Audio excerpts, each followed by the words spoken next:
Même si le calendrier n'est pas encore connu, l'annonce de la décision de l'État dans le dossier Notre-Dame-des-Landes est imminente. Une perspective qui n'émeut pas plus que cela du côté de la ZAD, dont les habitants ont plutôt en tête leur rassemblement festif du 10 février prochain. Émilie Plantard. La bibliothèque de la ZAD n'avait peut-être jamais accueilli autant de journalistes. Ici pourtant, la décision attendue du gouvernement ne semble rien changer. Les associations organiseront une manifestation le 10 février prochain pour célébrer l'expiration de la DUP, la déclaration d'utilité publique du projet d'aéroport. Seule la direction donnée à l'événement dépendra de l'annonce d'Édouard Philippe. L'ambiance sera différente. Quel que soit le cas de figure, on ne sonnera pas la fin. On sonnera la poursuite, on sonnera un nouveau départ, mais ce ne sera pas la fin. Évidemment, selon l'annonce du gouvernement, la tonalité sera différente. Le message est donc clair, la lutte continuera sur la ZAD et elle portera les projets de ses habitants. Dans le cas d'une décision favorable à l'abandon du projet d'aéroport, il faudra entamer de nouvelles négociations, notamment concernant l'avenir de la zone. Nous, on s'est donné des grands principes pour l'avenir. Le fait que les historiques, les résistants de toujours puissent retrouver leur plein droit. Le fait que les personnes qui sont arrivées dans les 10 dernières années ici, qui vivent ici, qui ont leur activité ici, qui souhaitent continuer à se projeter sur ce territoire, puissent rester. Le fait que ce territoire continue à être pris en charge par le mouvement selon des valeurs qui sont les nôtres, les communs, la solidarité, le soin du vivant. Donc après, nous, on va essayer de se donner les moyens de pouvoir continuer à mettre en œuvre ce projet. Les propos du ministre de l'Intérieur qui veut évacuer les éléments les plus radicaux n'ont pas mis d'huile sur le feu. Dans la ZAD, on attend calmement le dénouement de ce grand chapitre avant d'écrire la suite de l'histoire.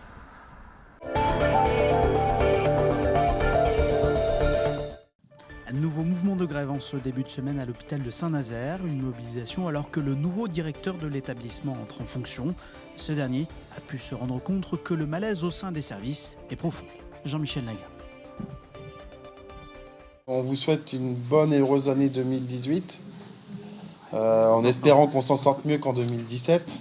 C'est dit avec le sourire et un brin d'ironie parce qu'à l'hôpital de Saint-Nazaire, le moral du personnel est au plus bas et cela dure depuis des mois.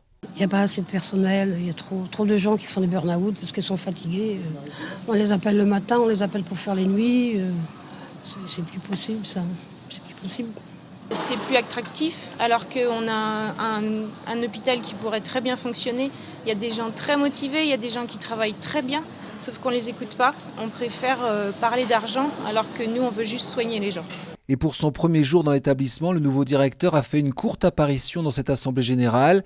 Quelques petites minutes d'échange en guise d'apaisement.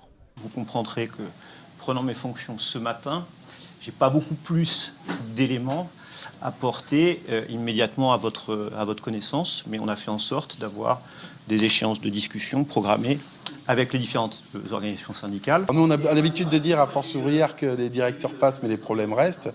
Donc on espère que quand il aura fini son mandat le plus tard possible, parce que s'il travaille bien, a priori, il a la volonté de travailler. Donc on va peut-être réussir à ce quand il repartira, il y ait moins de problèmes que quand il est arrivé, mais en tout cas on l'espère. Car le cahier de revendications de Force ouvrière et des autres syndicats est déjà bien rempli.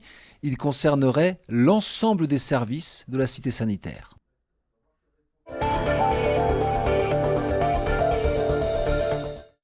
Une trentaine de militants PS viennent d'annoncer leur démission du parti. Encartés depuis plus de 20 ans pour certains, ils ne se retrouvent plus dans la direction actuelle et préfèrent continuer à militer au sein d'associations ou de syndicats.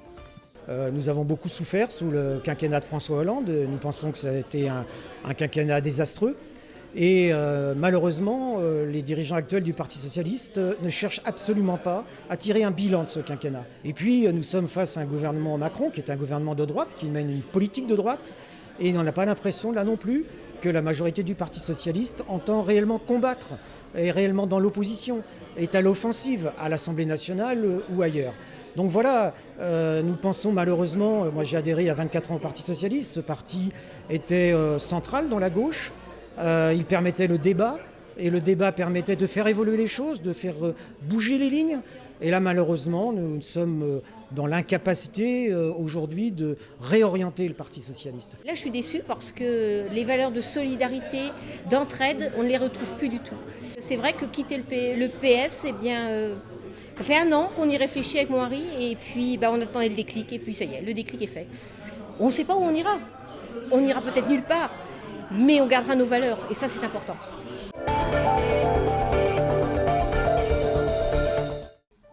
Après 7 ans d'absence, le jumping de Nantes fait son grand retour. Près de 200 cavaliers sont attendus à partir de vendredi au Parc Expo de la Beaujoire pour ce concours de saut d'obstacles. C'est un projet ambitieux puisqu'il a fallu repartir de zéro, c'est-à-dire réinvestir dans la partie sable notamment. L'organisation apparemment séduit les cavaliers puisque nous avons des noms importants qui viennent. Nous avons un champion olympique avec Philippe Rosier. Nous avons aussi le vice-champion du monde puisque Patrice Delaveau sera également présent. Au niveau du public, on attend à peu près 20 000 personnes. Il y a une partie qui est gratuite, toute la partie exposant, la partie paddock, donc détente des chevaux quand les cavaliers font les derniers sauts avant d'entrer en piste. Toute cette partie-là sera en accès gratuit. Seule l'aire du jumping, l'aire du show sera payante, avec bien sûr les 2 soirées spectacles.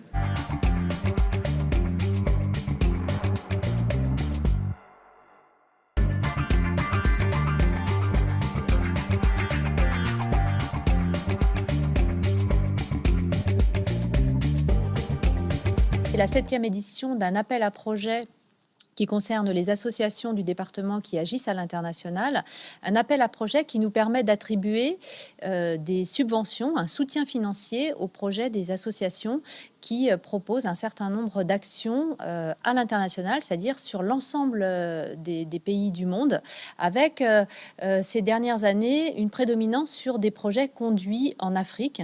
Près de 77% des subventions vont en effet sur des projets qui concernent l'Afrique, tels que Madagascar, le Sénégal, le Bénin ou encore le Burkina Faso.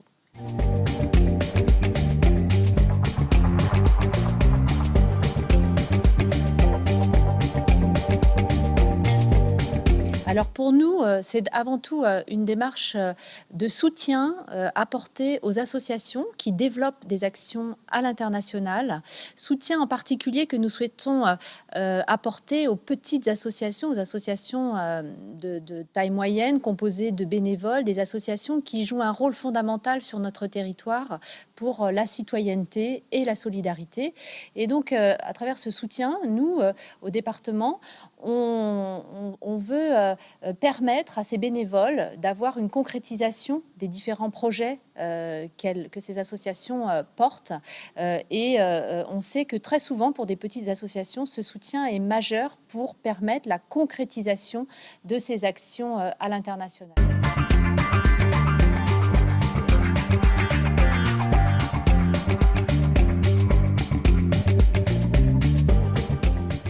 C'est très simple, il suffit de télécharger les documents sur le site internet du département.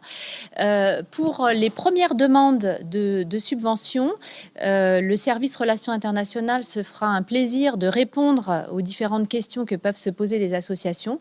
Ce qui est important pour nous, c'est que la démarche d'accès à la subvention soit la plus simple possible parce qu'il ne faut pas qu'elle fasse obstacle ensuite à la conduite de projet. L'année dernière, un chiffre, c'est 28 associations qui ont pu bénéficier de cet appel à projet pour une enveloppe globale de près de 170 000 € et sur des montants variables de 1 500 à 20 000 € selon la taille des projets.